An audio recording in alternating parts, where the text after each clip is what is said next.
మంచిది ప్రియమైన బిడ్డలారా, మన ప్రభువును మన రక్షకుడైన ప్రభు యేసుక్రీస్తు నామమున మీ అందరికీ వందనాలు తెలియజేస్తున్నాను. ఆ దినాల్లో యోనా తర్షీషుకు పారిపోతూ చక్కగా ఓడలో పడుకుంటున్నట్టుగా మనకు కనబడుతూ ఉంది.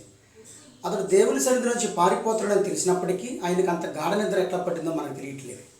చాలామంది ఈరోజు కూడా అదే గాఢ నిద్రలో ఉంటున్నారు. వారి ఇంటి చుట్టూ సమస్యలే, బిడ్డల సమస్యలు, అనారోగ్య సమస్యలు, ఆర్థిక ఇబ్బందులు, కానీ వాళ్ళకు కూడా నిద్ర పడుతుంది. యోనాకిలాగే దేని బిడ్డ ప్రభు అన్నాడు, మీరు శోధనలో ప్రవేశించుకున్నట్లుగా మీరు ప్రార్థన చేయండి, మెలకుగా ఉండండి అని చెప్పాలన్నాడు. అపవాది మిమ్మల్ని శోధించుకున్నట్లు మీరు ప్రార్థనతో ఉండండి అని అంటున్నాడు. ఈరోజు చాలామంది కూడా సమస్యలు ఉంటున్నాయి, ఇబ్బందులు ఉంటున్నాయి, వారి జీవితాల్లో అన్నీ కూడా శ్రమలు ఎదురవుతున్నాయి.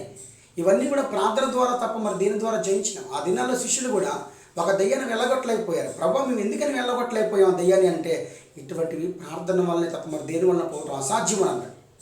ఆ దినాల్లో అపవాదిని సాతాను పరలోక రాజ్యంలో దేవుని ఎందుకు వెళ్ళినప్పుడు, యోబును నేను శోధిస్తానని చెప్పంటే వెళ్ళు అని అన్నప్పుడు నువ్వు కంచితి అని అన్నాడు.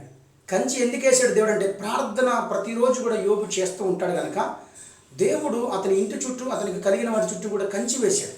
అందుకని అపవాదైన సాతాను నువ్వు కంచితి, నేను వెళ్తాను, ఆ కంచి వేసుకుంటే నేను అట్లా వెళ్తాను, అతను రోజు ప్రార్థన పడు కదా అని అంటే కంచె తీశాడు కాబట్టి అపవాది వెళ్ళి ప్రవేశించి ఆయన శోధించింది. దేవుని బిడ్డలారా, ఈరోజు ప్రార్థన లేకపోతే అపవాది మనల్ని శోధిస్తాడు, మనల్ని ఇబ్బంది పెడతాడు. మనకున్నటువంటి కష్టాలను బట్టి, మనకున్నటువంటి శ్రమను బట్టి వాడు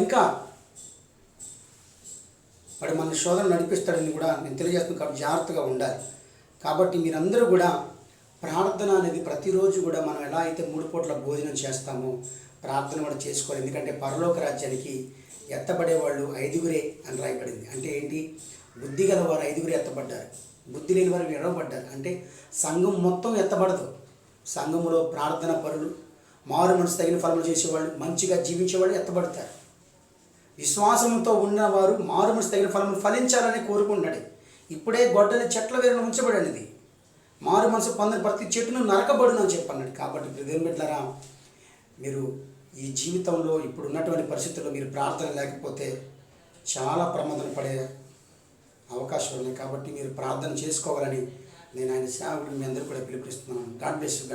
షాሎም షాሎም.